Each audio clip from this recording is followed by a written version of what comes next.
Well, welcome everyone. Welcome to today's webinar. This is Cliff Goodman. I'll be the moderator today.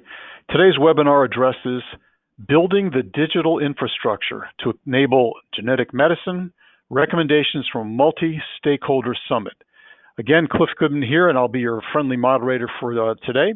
We've got three wonderful panelists who are going to introduce themselves in just a moment on this important topic, but just pause for a moment. When you consider the title of this, the digital infrastructure, trying to build it to enable genetic medicine in a rapidly unfolding and evolving environment. This is a big deal in today's environment. A lot is happening very quickly, and summits like this are a very important and useful way to stay on top of what's going on and even to influence it. So very, very good timing on this. A couple of housekeeping items first off. I think everyone knows that all attendees are automatically muted here, so we can't hear you. I hope you can hear us. We are going to have time for question and answer at the end, and we may be able to address relevant questions during the program. So please do enter your questions into the chat box and send them to the organizer. Again, please, if you have any questions, please do enter them into the chat box and send them to the organizer. We have reserved some time at the end of the hour to address the questions. However, if there are a few that arise before then that happen to be timed for what we're discussing, I'll try to use them at that point. I want to point out as well that today's discussion coincides with the release of a white paper that summarizes the results of the most recent Genetic Health Information Network Summit. It's a great paper. It's not a long read, but it's a very good read. If you would like to download that white paper, please visit the website, www.geneticnetworksummit.com/whitepaper. That's one word, geneticnetworksummit.com/whitepaper. Or you can just open the confirmation email that you received about an hour before this webinar got rolling. You'll find the same link there. So those are our logistical items. I want to get some self-introductions at this point from our distinguished panelists, and I'll ask each panelist to introduce herself or himself with basically name, title, affiliation, and what it is about their job and what they do that attaches itself or is part of the topic of today's webinar. Jillian, let's start with you, please.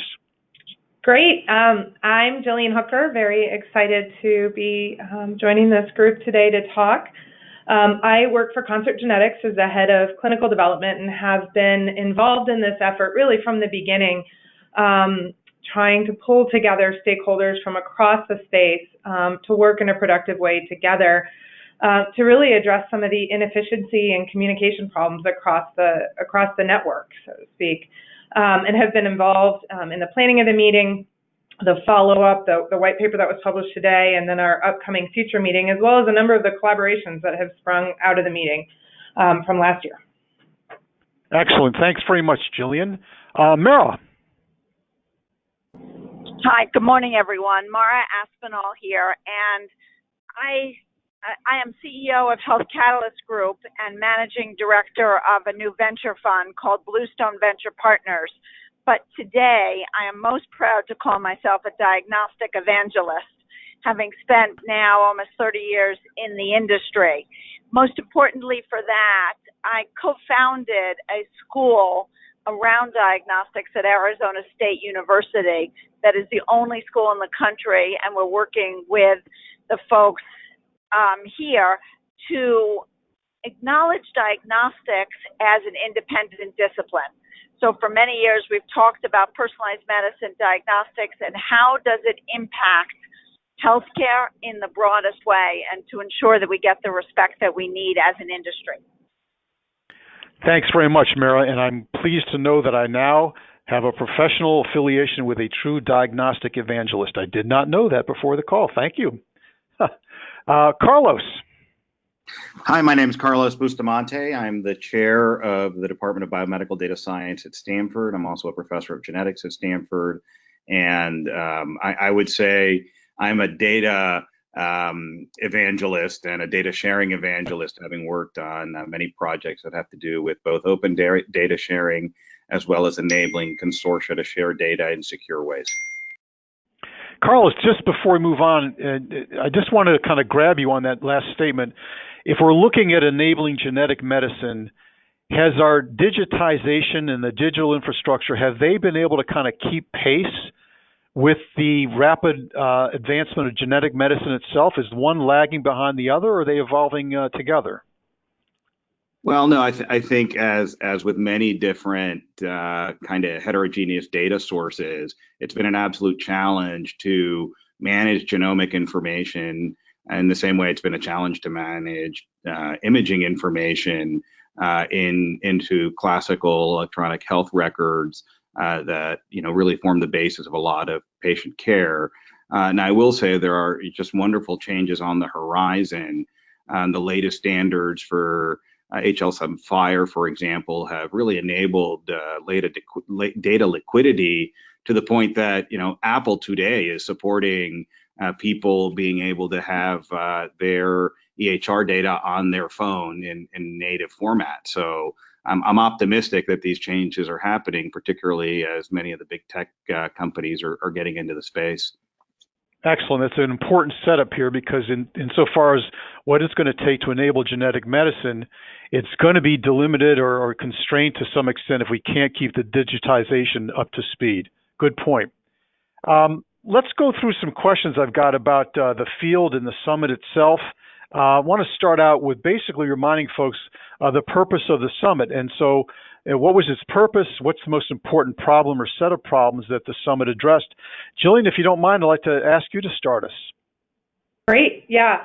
So Concert is a data and software company that's been working in the space for a while, looking at how we communicate about genetic tests. And when I say we, I mean providers, laboratories, and payers, and how we pass information from one to another. And I think we saw through our time working there that it was really a challenged space, challenged by the inherent complexity of the tests, by the rapid pace of innovation, by the disparate systems that were used to order tests, to pay for tests, and by the limited standards we had to use to really understand from one stakeholder to the next what was going on. And so as we dug into this and articulated it in a vision paper we put out a couple of years ago, it was really clear that these problems were much bigger than us as a company, were across the landscape of stakeholders and across what we really came to think of as the Genetic Health Information Network. And it was really from that perspective that we thought it would be useful to pull everybody together in one meeting for a productive, solution-oriented discussion about how we might work together and identify areas where our incentives are really aligned to work together, where everybody's feeling the pain and the inefficiency, and come up with solutions that really will benefit everyone. And so that was the intent of the meeting, and I think that was very much the outcome of the meeting that's been outlined in our white paper that we're publishing today. Jillian, let me just follow up there a second. The way you described the systems that are in place now with regard to keeping track of records and data and related health information, it sounds in a way as though the genetic medicine revolution and evolution have sort of disrupted our traditional ways of tracking health data. Is it really is it a disruptor that way? Yeah, I think so. And I think a lot of our systems across the board are not keeping up, though I absolutely agree with Carlos that there are incredibly promising things happening. I think we're not seeing widespread dissemination of those things yet. So most genetic tests don't exist in EHRs and can't be ordered in a specific way. Most test results are still returned as PDFs. Many payers are struggling to understand what it is they're being billed for and whether it's something that's covered by their policies or not. And I think labs oftentimes are waiting a long time for reimbursement, in part because of the back and forth communication around the tests and around the need to understand whether they are covered by a particular policy or not. Point well taken. It's funny that you said PDFs because, as I think we heard, sometimes this stuff comes across in faxes. So it's just we're a little bit behind the curve relative to the science on that. Mara, do you have any further thoughts on the purpose of that summit and/or the most important problem that was addressed?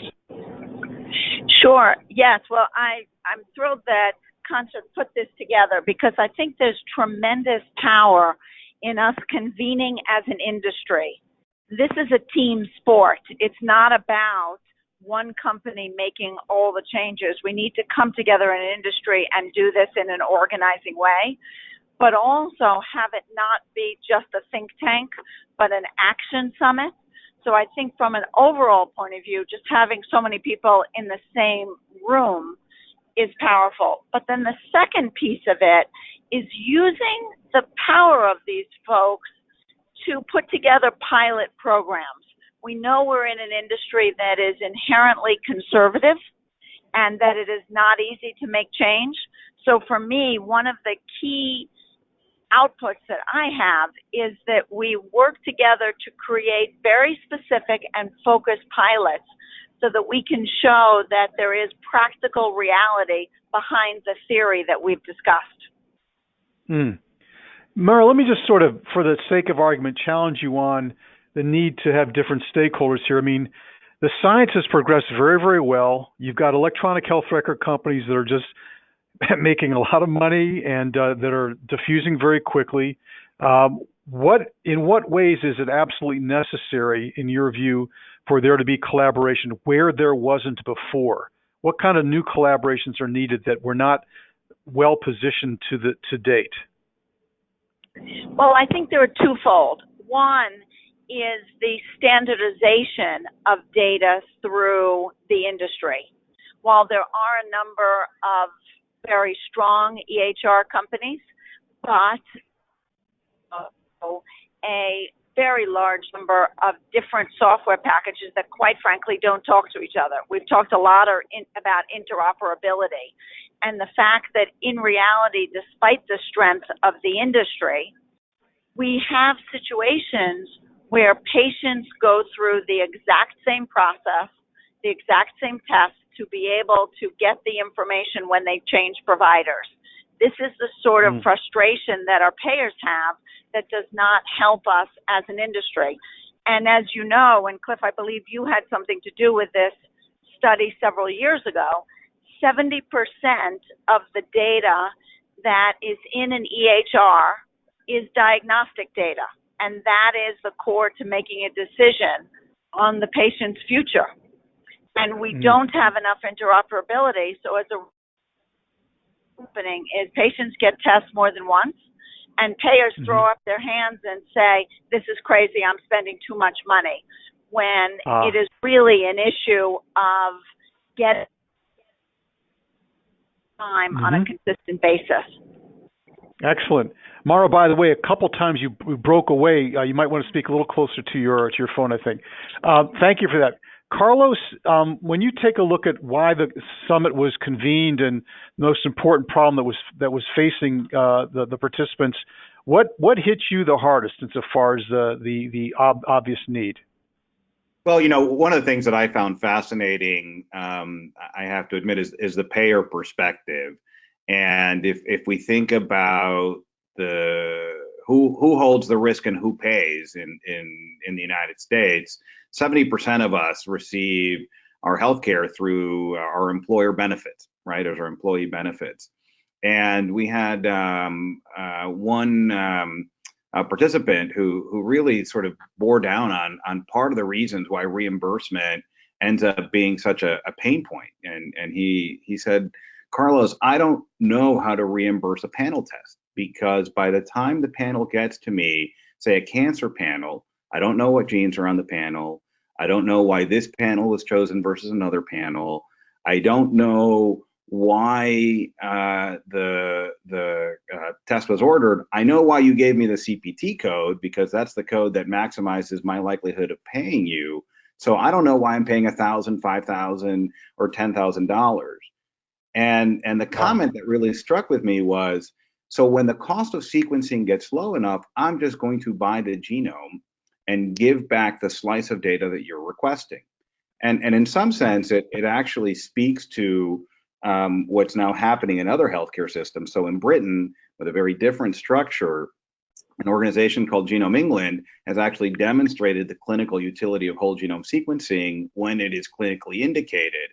And they're basically now to the point that they're commissioning genomes into the NHS system, right? With that idea that genetic information should be available as part of standard care when it is clinically indicated. And that means 5 to 10% of people will be receiving that information and having it integrated in the NHS system. And our insurers in this country are thinking about that as a strategy as well, for both sort of positioning advantages, but also to solve the data liquidity problem, right? They'll own it. They already have it, so they don't have to keep reordering it. I found that a really fascinating perspective.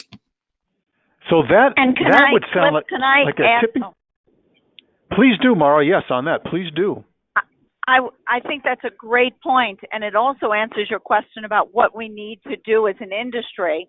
We need to regulate with the federal government and potentially state organizations how that data will be used so it happens efficiently and effectively.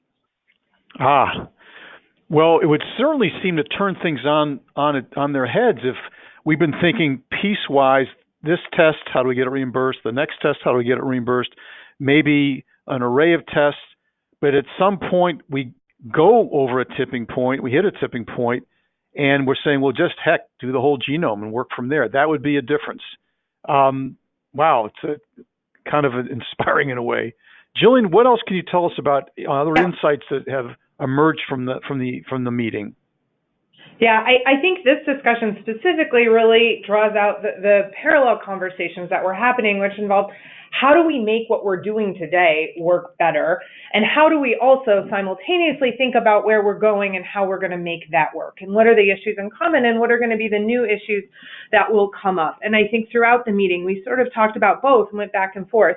I think there are issues that are universal to both, which have to do with utility. How do we determine utility and how do we collect real world data to really understand what the most useful model is? Is a model where you have a whole exome sequence and interpret on demand, is that a more useful model than performing tests one by one? How do we assess the quality of these things and what should our standards be?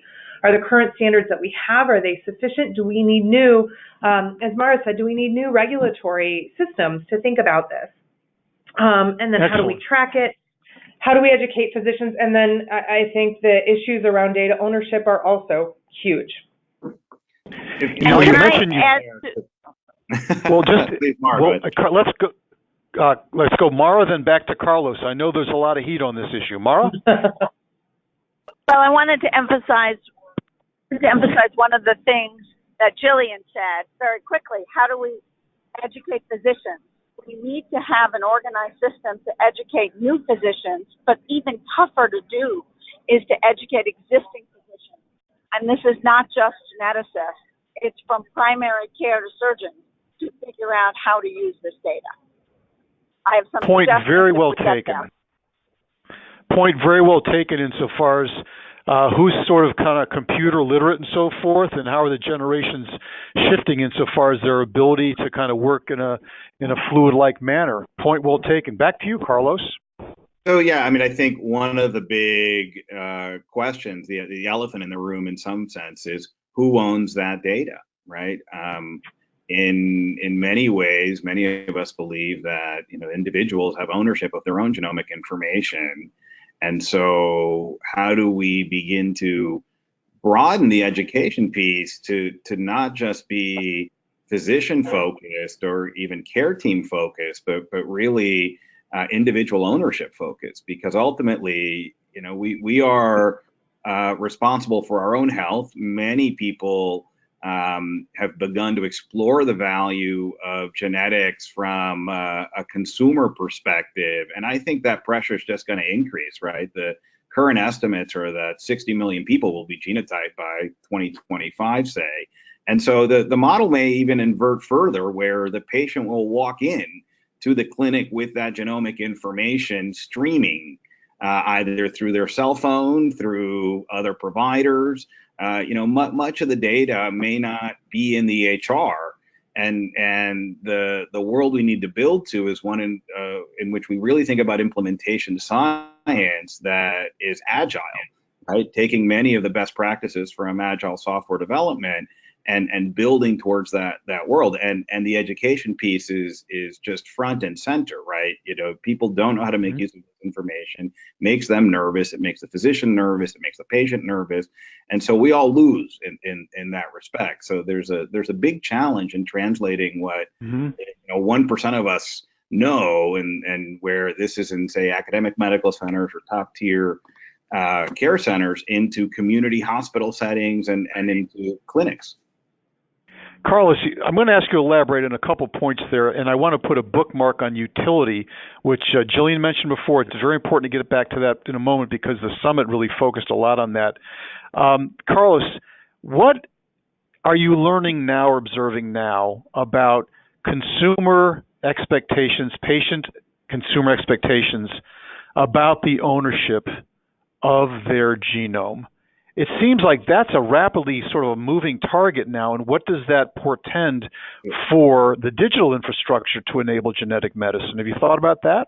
Well, it's fascinating. I mean, I had somebody just yesterday say to me, I'm a 23andMe customer, but I am upset to find out that they're reselling my data. And to me, I think that comment encapsulated it, right? This is a world in which information has value. People are beginning to understand that, and they don't want their information siloed and locked up without their consent. I'm a big fan of 23andMe. I don't mean to pick on them. I just use it as an illustrative example. I think consumers are getting very well educated on this from a data privacy concern, from a misuse concern. And I think that there's a confusion between what the consumer world is doing, what we're trying to do in clinical care, and the things that are in between around precision health and how you might be using this information to manage health versus to manage a rare disease or an acute case. And so, again, the bucket of utility is really at a point in time, right? What's useful today may be different than what's useful in a year, maybe different than what's useful in 5 years. So it's, again, about the implementation science piece of this, which is the big challenge. And if we don't put the consumer patient front and center, then I think we're missing the boat, right? That's where healthcare has to be focused for many reasons. Well, and I think can I add to that? Yeah. Oh, sure. Go ahead. I just wanted to say, with regard to the health-related DTC tests, I think that there's been a real struggle to extract clinical value from them. They have not translated well into EHRs, into tools that genetic counselors, doctors can really use to direct care. I think there are examples of where it's starting to happen better. We've started to see some insurance companies offer to pay for confirmatory testing for patients who had those tests, but I still think we have a long way to go. Well, I don't want to drop it. Just put in a plug, Carlos, because Jillian is a little too humble there. I mean, I would say that I am a huge fan of the genetic counseling movement and the need to put genetic counselors really at the side of the care team and at the side of the patient, because the emphasis there is on the counseling piece, right? There's a real human element to this that needs to be put front and center so that this information can best be utilized. Well, let me bounce it back to Mara now. Now, Mara, when we talk about consumer and patients having greater interest in their own genome and they're asking questions about ownership and so forth, do those developments on the patient-consumer side offer a barrier or an enabler to genetic medicine? On one hand, it would seem from a legal standpoint, folks want to own their own data. They're not going to want to share it. Maybe that's a barrier. On the other hand, maybe there's a market for the data and it might help to enable genetic medicine. Do you have a thought on where those trends might go? Well, I completely agree with you that this is positive and negative, and we're in a complex time right now. And I believe there's an analogy to genomic data to the issue that Facebook is going through at this moment, which is the loss of consumer trust. And as an industry, we need to ensure that we gain the consumer's trust in how their data will be used. And And obviously that's a tall order because there are a lot of different companies doing it in a number of different ways. But there's often, a halo effect as a positive or a negative here. So we need to learn the lessons about this. My experience is in order to gain trust, it typically goes through 3 stages. The first one is fear that says, oh my goodness, what does this mean? The second one is education that says, this is how we're using it, these are the protections. And the last, and only after you've been through those fields, do we get to a point where it's all about confidence. So I think we need to, and I believe as an industry we are most powerful to do this, is to take the lessons of other industries and then implement them and essentially self-regulate to do this well. So, Carlos, let me then pose it back to you again. If patients are going to be a little bit more concerned about their data, and all of us are kind of aware of sort of the current unfolding experience with Facebook, which makes people a little bit more hesitant, is this going to bounce back and be ultimately beneficial for genetic medicine or not beneficial? People are kind of antsy about it right now. They're what they own and what's theirs and who gets to share their own data. 100%. I mean, I would say that there is regulatory framework in place through GINA that covers the use of your genetic information in insurance for health insurance. So you cannot have your premium change based on your genetics, but it doesn't cover long-term disability and other forms. So there's an element here around the potential cost to the individual in collecting genomic information that I think will become front and center. And so I believe we both need to have absolute transparency in the quality of genetic testing and ensure people that they're getting the right information.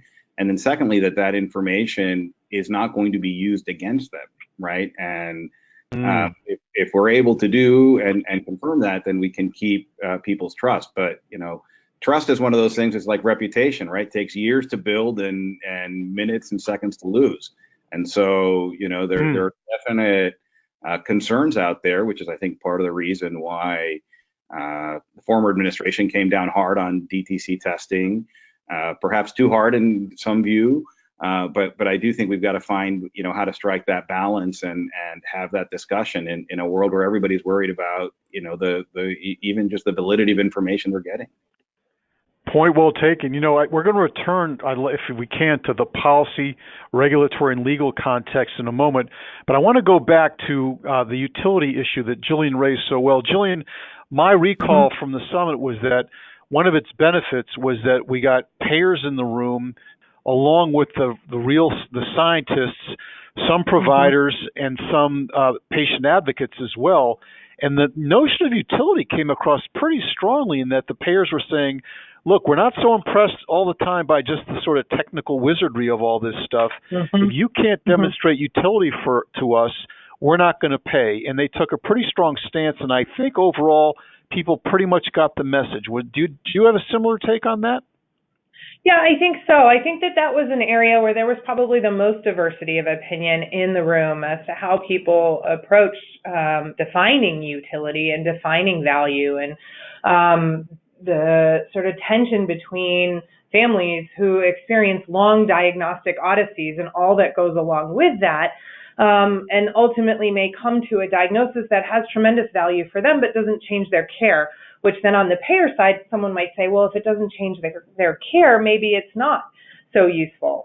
So there was a really productive discussion around that. And I think the one thing that everybody did agree on was the fact that we need better ways of collecting the data about what happens afterwards, because we really will continue to struggle to define utility until we do a better job of understanding who is having which tests, how are tests being used, and what's happening afterwards to people, which the current infrastructure really doesn't support very well. So essentially, Sure, Mara, go ahead. What I was going to say is the FDA has put in what they're calling a phase 4 for many drugs now. Do we need the equivalent of a phase 4 for diagnostics and in particular genomics so that we can create a national database, even if it's anonymized, to be able to say the so what? Did it make a difference on the care and the cost? Aha.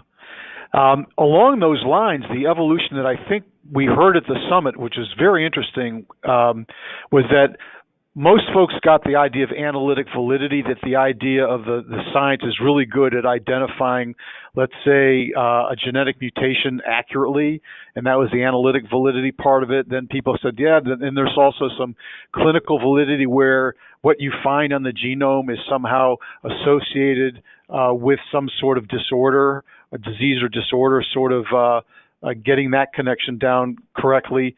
But then it was clinical utility where they said, unless you can show me that a genetic test ultimately results in having an impact on a clinical decision and a healthcare outcome, we're not going to pay for it. And that's some of the revelation there seems to be that folks have been having their heads down into the real science. We're not yet in a position to understand that ultimately, if somebody doesn't get better from a result of this wonderful test, the insurance folks aren't going to pay for it. And it seemed like the room sort of gravitated toward an understanding of that. Yet and still, at the same time, the patient advocates were there saying, we're still in this diagnostic odyssey, the way Jillian described it. So, yeah. And so I was going to ask Carlos. Carlos, does that evolution sound like progress in your mind, and how are we helping patients to kind of deal with their diagnostic odysseys, and at the same time enable insurance companies and other payers to stay on top of this and not let that get out of hand without seeing any value accrue to their beneficiaries? Yeah. So I have a sort of 3-point answer there. The first is that if we look externally to the United States, when we look at the British experience, again, Genome England, who is an organization owned by the NHS, right, the most conservative in terms of increased value at lower cost, has demonstrated that in the context of solving rare disease cases, genomes pay off, right? There's no doubt that ending the diagnostic odyssey is a Pareto optimum, and so we should definitely be moving in that direction. In the United States, healthcare systems like Vanderbilt that have been collecting genetic information have demonstrated that we've got about a 25 to 30% underdiagnosis of Mendelian disease. So many of these diagnostic odysseys are actually not new syndromes, not new disorders, but rather people who have known Mendelian disease that just were never properly diagnosed. And so we need to come up with process to do this. And in the Vandy example, they showed 25 to 30% of their cystic fibrosis patients in their healthcare system were underdiagnosed, right? That's an error, right? We need to be able to solve that. And then lastly, out of Stanford, we've had a long project in FH where 90% of patients with familial hypercholesterolemia are not diagnosed. This is a disease that is easily treatable. It's very high cholesterol. So you put people on a statin regimen and you avoid 80 to 90% of the heart attacks and strokes that they're going to have. But today, many people with FH can't get reimbursement for the frontline therapies because they lack the genetic diagnosis. And so we've been moving quickly to sort of improve that. So I think there are, canaries in the coal mines in certain sense, or great, touch points that we're getting better at doing the screening piece. And then the next is, again, just to go back to implementation science. How do we get people on the right therapy, on the right treatment based on the diagnosis? That's a tough problem. Mara, is that making sense to you as well? Go right ahead. Jillian, I just wanted to point out that I think one of the commonalities between all 3 points that Carlos made is that each of them are looking much more holistically at individuals and patients than our current systems typically do. So rather than taking an event-based approach where you say, for this particular event, for this particular procedure, for this particular CPT code, does it make sense? Is there evidence? They're looking at a patient as a whole, looking at the care pathway of that patient, and really thinking about it from that perspective. And I think that makes a lot of sense.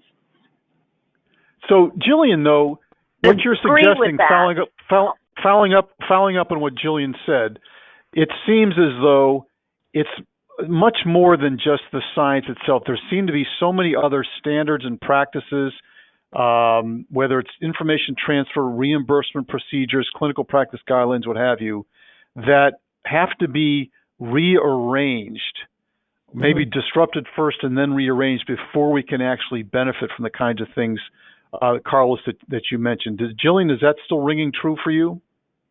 Yeah, I absolutely think so. And what it connects back to me is actually Mara's talk at our summit, but she started the summit off by talking about the importance of the data infrastructure and bringing data together in diagnostics. And I'll hand it off to her to say more about that. But I think it's absolutely true that we need some new paradigms. Got it. Back to you, Mara. I agree. I mean, completely agree with the new paradigm, but I'm going to add another context to what both Jillian and Carlos just said, which is we have to prove that the economics are real. I think for too much of our industry, and I'll be critical of us, we've been talking to each other and we've convinced each other that this makes sense and it's good logic and it's the right thing to do. But the reality, as you started the conference today, the webinar today and the conference last year, it's the fact that in actuality, the efforts that we're talking about have not been implemented. So I think whether you call it pharmacoeconomics or pilot programs, we need to show that you can follow the money and that this is indeed both helpful to patients and helpful to whoever the customer is, whether that's the provider, the payer, or the company that is paying for insurance. We have to go beyond the theory and make sure it works in practice. So the point, Mara, that you're making, the point, if I could just, then Carlos in a second, the point Mara is making is that it's not analytic validity by itself, it's not clinical validity by itself, it's not even clinical utility. In a way, you've got to demonstrate economic utility one way or another, and a lot more work may need to be done on that. Carlos, back to you. So one thing that I'm very excited about actually is the ownership that self-insured entities are taking in a lot of this. So most, as I mentioned, 70% of Americans receive their healthcare benefits through their employer. Large self-insured employers are now coming together. The JP Morgan, Amazon, Berkshire Hathaway is one example. But others are thinking very hard about, if we have ownership and responsibility for our employees, how do we best deploy these technologies? And FH has actually turned out to be a very interesting point in this regard. Companies like Color Genomics are now working with self-insured employers and wellness programs to get this front and center, right? A $99 test that could potentially identify your employees that are at very high risk of a heart attack, but you can put them on a low-cost statin that you're paying for, because if not, you're going to pay for that heart attack. It just makes eminent sense. And again, I think this is the tip of the iceberg as how we begin to roll this out. And I'm very excited about these opportunities, because I think on the diagnostic side, Quest is actually moving front and center on this, and it's great to see. Yeah, you mentioned something that we talk a lot about these days, and the phrase is total cost of care. I mean, you use the phrase, but that's what you were discussing, and that is, what's the bigger picture on the economic benefits and losses here? And sometimes we need to look beyond the cost of a test, and sometimes we need to look beyond the cost of a therapy, including just in the short run. It's got to go a little further than that. Now, as some payers have pointed out, especially on the commercial side, they tend to be more concerned about the short term than the long term. And to the extent that some of these tests and therapies have longer term benefits, it may be a tougher sell. And I know that some of those issues came up as well in the summit. Now, Carlos mentioned something that I want to probe here and maybe ask Mara a bit about it. He mentioned the new entries, and I think that that's an example, Mara, of how the industry landscape is changing. I hope all three of you can weigh in on this. We know about mergers and acquisitions and collaborations and maybe even other changes that make the landscape look a lot different these days. What are some of those changes, and how might they affect the world of genetic medicine? Mara, do you have a thought on that? Yes, absolutely. And Carlos mentioned it at the beginning of this talk as well, which is what I call FAMGA: Facebook, Amazon, Microsoft, Google, and Apple. Those 5 companies have absolutely focused on the importance of healthcare to their long-term model. And what's interesting to me is, especially compared to other healthcare companies and diagnostics in particular, these folks have very, very deep pockets. So they have the ability to try it once, see what it works, go back and try it again, as we've seen several times. But I think if you look at the type of acquisitions that they're doing and the type of informatics that they are building up, we will see the relevance of these companies in our space in the very short term. So the question is, how do the existing companies move to an information-based model where we can either partner with these large tech companies or compete with them? And I think those to date have been the under the radar work, but I believe it will pop up in a very big way in the next 3 to 5 years. Aha. Carlos, do you have a view on how that's changing then? Go ahead, Carlos. 100%. I mean, as I like to say, you just need to look at the balance sheets of the largest companies in this country to realize who's moving into healthcare, right? Healthcare has now become the number one industry. It overtook retail earlier last year. And Apple has hundreds of billions of dollars in cash. Google has hundreds of billions of dollars in cash. From pure economics, they of course are going to get into healthcare. And they see the value in beginning to bring better products to market. And as I like to say glibly, most of insurance in this country is bad software for managing your federal obligation as an employer. It's not really insurance. You're holding the risk. And so to the extent that remains the current structure, then of course the pressures will go in that direction. And I'm excited about the opportunities, but I also feel like, tech companies often get over their skis and can have an arrogance that in healthcare can be deadly. And so they're trying to do the right thing. They're trying to onboard more and more medical teams, but they can't do it in vacuo, right? They need us as stakeholders, and we need them in terms of their ability to produce products faster, better, cheaper. Well, you're making a strong economic case, given that healthcare is nearly 1/5 of the economy now, and you just can't get around it. If you're a large corporation, it's a huge chunk of your operating costs and so forth, and or your benefits expenditures. But I'm just wondering what you mean by the tech companies might get in too far out over their skis. Is it that they don't kind of understand the medical clinical side of it, or they don't understand kind of the people management side of it? What is it that tech companies can bring, but is there a downside as well, Carlos? So I was just hoping you could elaborate on that, since they become much more visible in this space. Well, I mean, it goes back to the trust issue, right? I would have argued 18 months ago that nobody was in a better position to make a strong play into healthcare than Facebook. They have a ton of information. They've got the ability to bring scale to bear, but then they've lost a ton of confidence, right? Who's going to share their EHR data with Facebook? I think Google is somewhere in between, right? And there are concerns about how Google uses their data. At the same time, they are a trusted entity. Many cloud providers now are using, many people are using the Google Cloud because it's HIPAA compliant, same for AWS. And on the other end, you have Apple. Apple, I would say, is a highly trusted entity, largely because they don't mine a lot of their user data. They're largely a consumer-facing organization, but they all need to transition into this space. I would say the other piece that's fascinating is to look at something like the CVS Aetna merger, which in my opinion is a data play. It's about both an integrated care delivery system, but it's about the quality of the data and the ability to bring that to bear on decision making. And so it's just a fascinating space to be in, and it's hard to place bets, but the bet I would place is that unless they are engaging in multi-stakeholder activities, then they're gonna foul, right? And nobody wants to see that.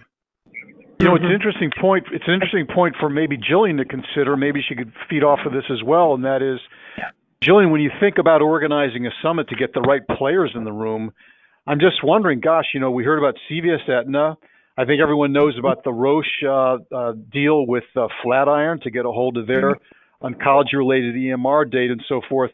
How do you think about what players need to be in the room when the landscape is evolving so quickly? Do you have any thoughts on whom to engage?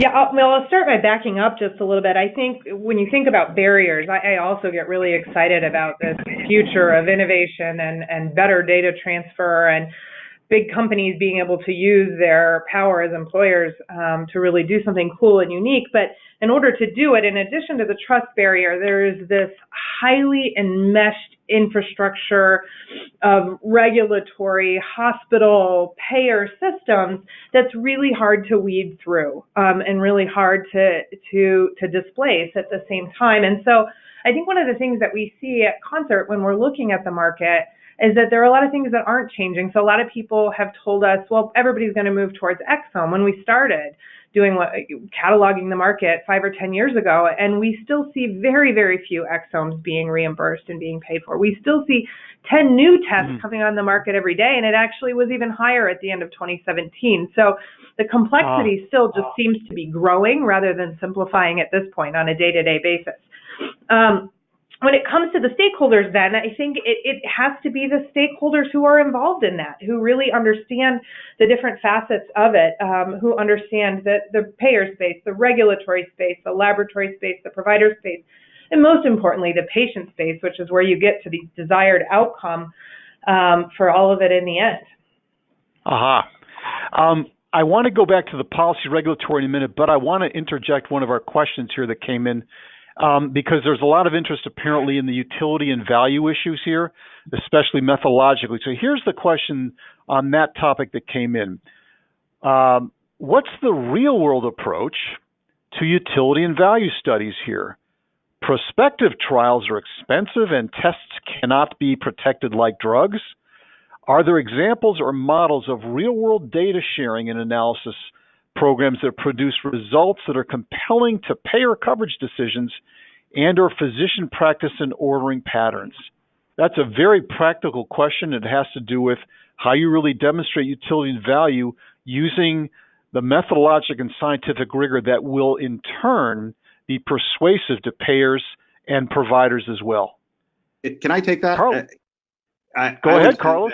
One clear example is the use of public resources like ClinVar and ClinGen, which are encouraging testing companies to share their adjudication of genetic variants to improve the quality of those results. So we, as part of that project, fundamentally believe that your BRCA1 and 2 testing for hereditary cancer should not depend on the lab that you send it to, right? Everybody benefits by improving the quality of the adjudication.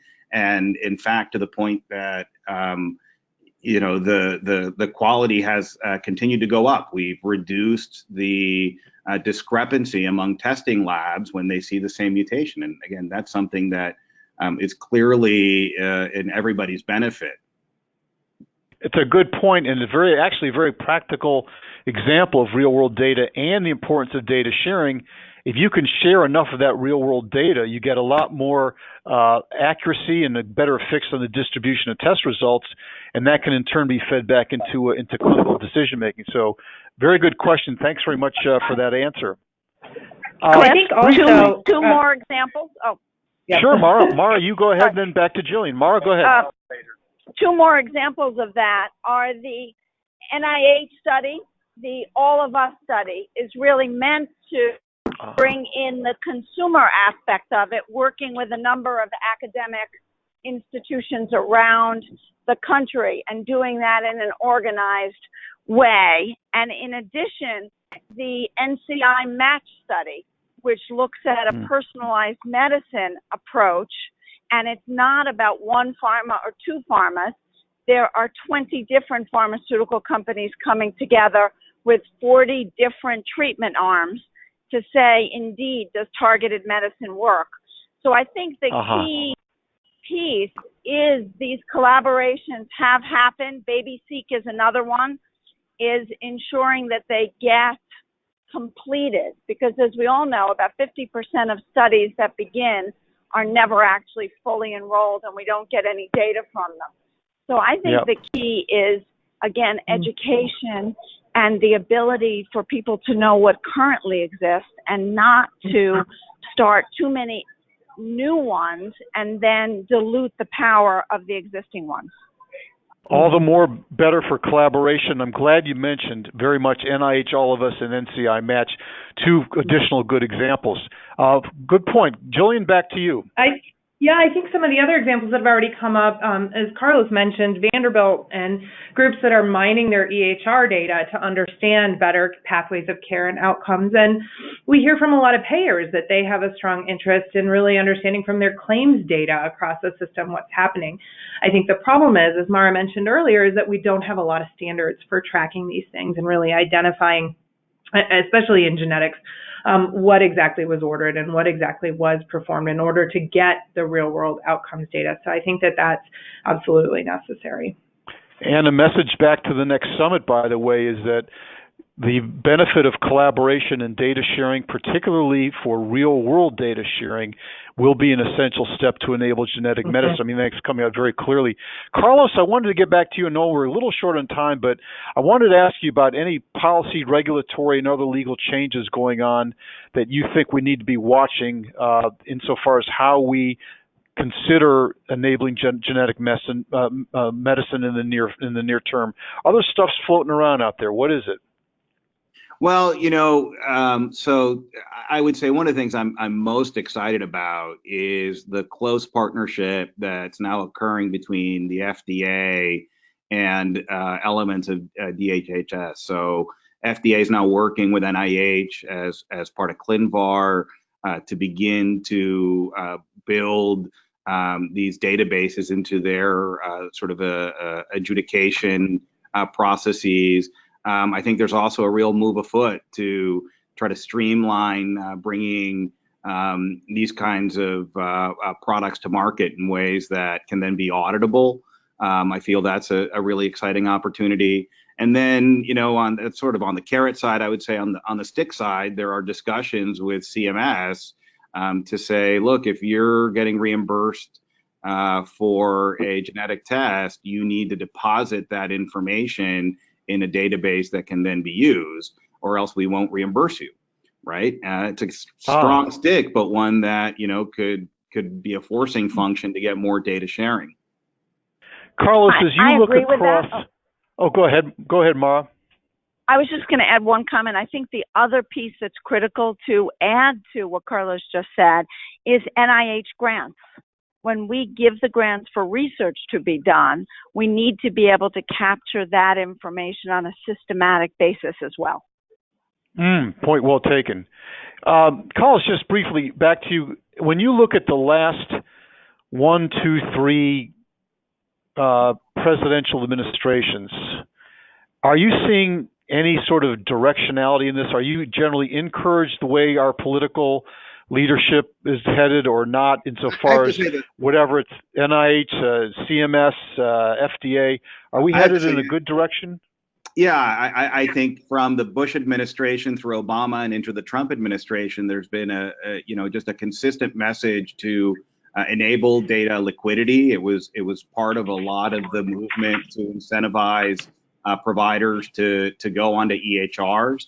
And I would also say that, the movements at FDA for open FDA have, really kept pace. And there's just a huge desire all around to enable data to flow in secure ways. I think there's a desire to see that happen too. And so I am bolstered, and I think we've got wonderful leadership in government that is staying out of the politics and allowing science to continue to come forward and be front and center in the decision making. Got it. I want to remind folks about further comment. I want to remind people that we've been talking about a summit that's forthcoming. And in a moment, I'm going to ask our three panelists to kind of give us sort of the top line news about what ought to be covered in that. But there is the summit that's going to be held October 1 through 3. This is by invitation only, but folks can submit nominations to attend at that same website, www.geneticnetworksummits.com.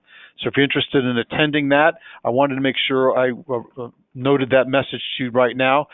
So put in for nomination for that thing, October 1, 2, and 3 in Nashville. I wanted to go back to each of our three panelists and sort of have a kind of final question for you that would kind of provide input to this next summit. And the question is this: if you sort of roll up all the things that we've been talking about over much of the past hour, and you said to yourself, if we want to have an impact, make an impact out of this summit, we had better discuss the following issue, and here's why. What do we need to put on the table? What do we need to put on the agenda for the next summit to make sure that it is timely and forward-looking and will have an impact? I know, Jillian, you've been thinking about this already. Mm-hmm. What do you have in mind, in just a couple sentences, what needs to be on the table, briefly? Sure. So where we spent a lot of time last year trying to build common understanding about what the problems are, I think this year we really want to explore where are there examples of multi-stakeholder solutions working? Where are they functioning? And the more important question, how do we scale them to reach more people? And so I really hope and expect that that's what's going to come out of the summit this year.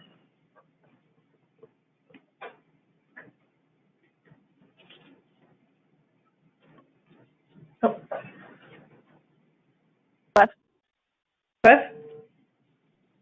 Yes, and it's a very good point insofar as rolling up the multi-stakeholder engagement and then taking it into with examples and then saying, how do we kind of diffuse this nationally? I was going to ask Mara a similar question, Mara. If you kind of think about not only what we've been discussing the last hour, but what you are seeing in your multiple roles in the field, what would you like to see be built into the agenda?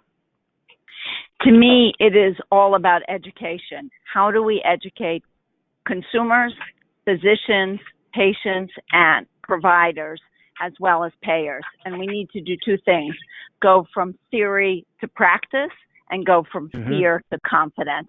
We need to create an educational system that I believe includes continuing medical education and change the way we even board physicians to ensure that they and the providers that they work for understand how to use these new tools. Wow, you just kind of expanded the agenda, or you broadened the table. If we're thinking about physician training and even how we board them, I mean, that's going to be tough to do. But given the points you made earlier, I don't see how we get from here to there without that kind of intervention, Mara. I mean, point very well taken. It's a tough one, but it's well taken. Carlos, what needs to be on the agenda? What's going forward? The value of data and how it accrues and how we share it equitably. I think that Mara inspirationally said, diagnostics is a data business with a wet lab attached. And I think as we're moving into a world where the cost of collecting the data plummets and that information becomes ever more important when linked, patients want to know, how will I benefit from this? And I will go out on a limb and even say in the process of drug development, right? We have a huge move to develop drugs for rare disease, but the pricing of those drugs is astronomical. So how do we come up with models where that can be sustainable from the drug development side, and at the same time, quick generics can follow so that the price drops and this becomes accessible to all?